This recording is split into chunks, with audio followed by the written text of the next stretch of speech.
大家好，今天想跟大家聊一聊上一期我说到的雅思如何考阅读满分的一个个人经验分享。这个话题乍一听可能有一点大，因为阅读一般往往我们定的分数都是7到8分之间嘛。但是呢，我想说的是，其实阅读是我们4个科目中听说读写最容易拿满分的科目。那我就跟大家分享一下我拿阅读满分的几个小技巧。第一条，一定是背单词，因为其实背单词这个事情，在我一开始学英语的时候，我也有过犹豫。那个时候我觉得说雅思嘛，就是门考试，我只要掌握一些做题技巧，我就能拿到高分，单词只是一个就是不是很重要的东西。但事实证明呢，单词其实就像我们去阅读一篇文章的最基本的一个地基，你没有这个地基，你根本就没有办法平地起高楼，对吗？大家不要去相信网上一些网课啊，说什么就是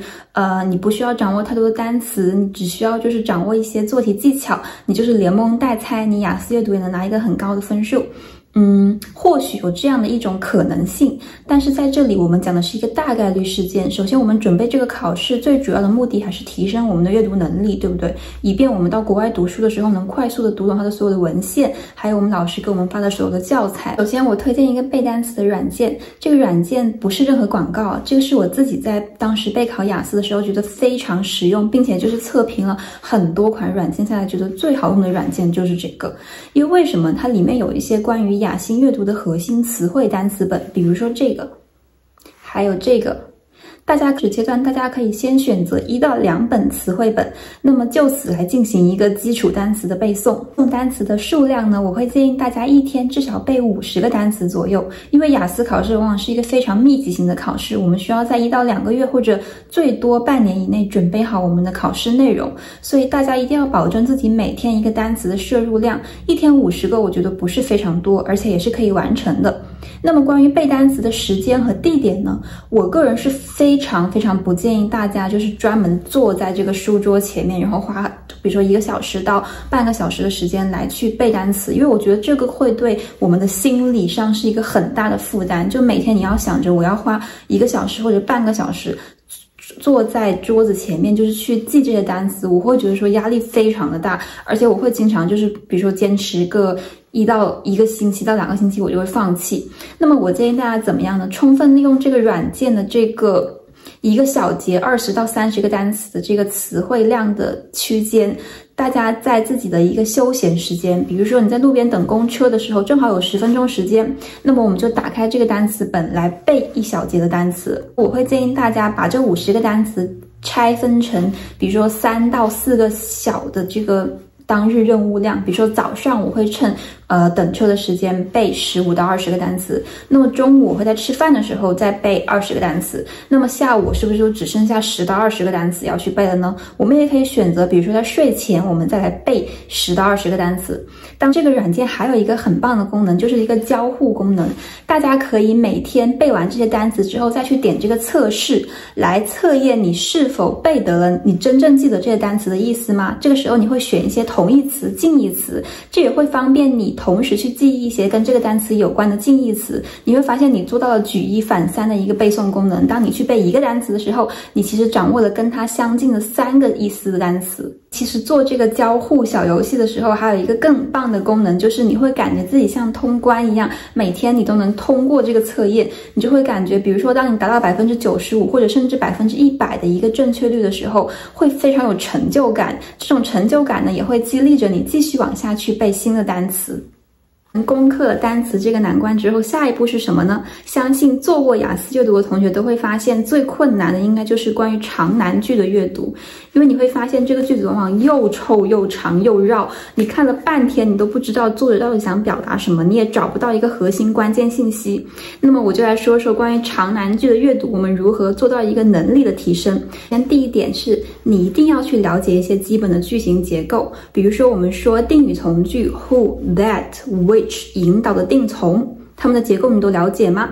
那么我们再说时间、地点状语从句 when 跟 where 引导的从句。这几个基本的从句类型呢，大家一定要对它们的结构了熟于心。关于语法的基本知识，我不会在这条视频里面过多的赘述，但是我会推荐一本语法书。这一本是我觉得相当有用的，它作为一个基础语法，以及就是你有一定的这个语法知识之后的一个巩固，无论是入门还是你的一个进阶，我觉得它都是一本万能书。大家可以课后自己花一些时间去了解我刚刚所说的一些语法上面的基本句型。一些基本的句型结构之后，我们就要干嘛呢？我们就要实操长难句的一个句型阅读。会推荐这本教材，我觉得它是一个非常非常好的一个雅思真题转换过来的一个长难句阅读啊！你会看到很多它的原文中的句子被拿来解析。难句的分解，我会建议大家每天只需要花10到20分钟做1到2个句子的长难句解析就够了。为什么呢？因为你会发现，当你能坚持解析完100个长难句，你对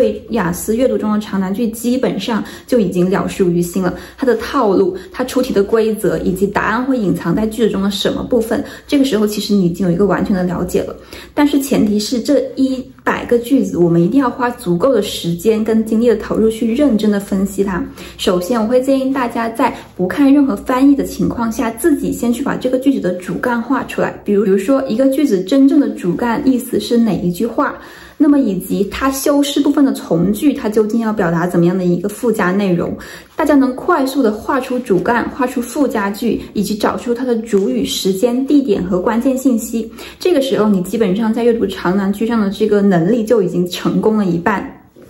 包括做题技巧中有一点很关键的就是雅思阅读，它其实它的答案句往往就是在主句里面，所以学会画主干、挑主干，其实是我们在长难句阅读练习中非常重要的一种能力。那么这里给大家一点信心，当你阅读完超过100个长难句以上之后，你再重新打开雅思阅读的文章去看它的这种长篇大论的时候，你会发现你能快速的抓到句子的主干意思，你也能很快的知道答案可能会定位在怎么样的句子中间。最后一点我想说的就是我们传说中很厉害的做题技巧，但其实为什么我把它放在最后来说呢？因为我是觉得说做题技巧是的存在，但它其实只是作为你首先有了单词基础之后，有了长难句阅读的能力之后的一个补充。比如说在做题技巧中，我们常常说的 true, false and not given 的题型，是不是过于绝对的？要么就是 true， 要么就是 false， 往往不是 not given 的答案。关于 not given 的题型，往往是在文章中根本没有提到的内容在题目中出了，这个时候这个语不管它有可能是偷换了主语，或者是偷换了他做的这个事情的内容。做题技巧呢，相信大家在网上已经能看到非常多的内容，包括你们去报的课程，你们平常会找到的资料，所以我不会在这里过多的赘述。那么讲到最后也是最重要的一点，就是我们不管雅思阅读想要考多高的分数，其实我们最终的目的不过是为了我们到国外进修，或者说在国内读书的时候，我们能更快更明白的看清楚外文的文献、期刊，以及你要去做这个论文方向的内容。所以说我会建议大家在平常的日常生活中尽量养成一个多去读英文文献的这么一个习惯。关于阅读英文文献，我有一个非常诚实的一个个人小建议啊，就是因为我曾经也在这方面踩过很多的坑，就是我花了大量的时间去试错，所以我特别希望能把我试错的结果跟大家分享。那就是最重要的是一点是，不要去读你在中文语境下都不感兴趣的内容。说在日常生活中你根本就不爱看某一类的新闻或者文章内容，然后你强迫自己在英文阅读情况下去读这些东西，这些内容就算把它翻译成中文，它都不是你感兴趣的内容，都已经让你昏昏欲睡，就觉得痛不欲生了，你又怎么会指望你能通过它来学习英语并且记住它相应的单词呢？所以我会建议大家尽量去看自己在中文语境中也感兴趣的内容。比如说我是一个很爱看财经类、自然科学、人文社科以及我们常说的社会时事方面内容的人，那么我会花更多的时间去阅读一些外文的期刊、新闻以及它的社论文章。那么这种情况下呢，我看的内容本身就是能引起我个人兴趣的，我自然也会在了解这些内容的同时去把所有的单词、所有的句子都弄明白。大家可以去设想一下，当你去跟一个你的外国好朋友聊天的时候，你会愿意跟他分享什么内容？比如说你的家庭、你的生活、你的消费观，以及平常你觉得就是对这个社会上的一些事情，你有怎么样的看法？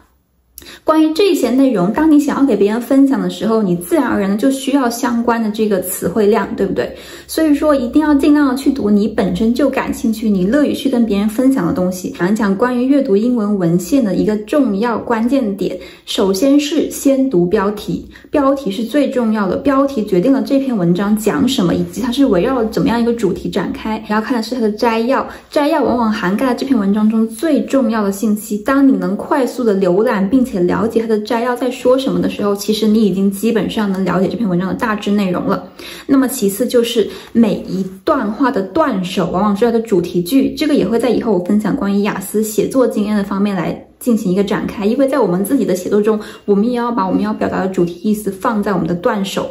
所以说大家要先去看段首的主题句，当你弄明白它的段首主题句之后，你大概也会明白它的每一段话的一个核心意思。还有一点呢，我会建议大家在前期我们做了一定的单词句型积累之后，你尽量尝试不要借助任何翻译软件以及翻译工具，包括词典去查你不认识的单词。我会建议大家首先通读一遍全文，然后呢尝试去概括它的大致意思，然后呢你试着可以用口头归纳总结一下你刚刚看的这篇文章的内容。你就设想你在对一个朋友谈论你刚刚看了一篇很有意思的文章，这也是我之前在澳洲上学的时候，我觉得我老师跟我们分享过一个最有用的一个阅读小技巧，就是你假设你看了一篇新闻或者你看了一篇文章，这个时候你想跟你最好的朋友或者家人分享，那么这个时候你会跟他分享什么样的内容呢？当你去设想这样内容的时候，你就会发现你能快速的去归纳这篇文章的主旨以及它有用的信息，以及你认为值得就是传播以及去讨论的关键点。这一期关于雅思阅读如何拿满分拿高分的一个阅读技巧分享就到这里啦，欢迎大家点赞收藏以及订阅我的频道，以后我会跟大家分享更多学习方面的小技巧跟个人经验。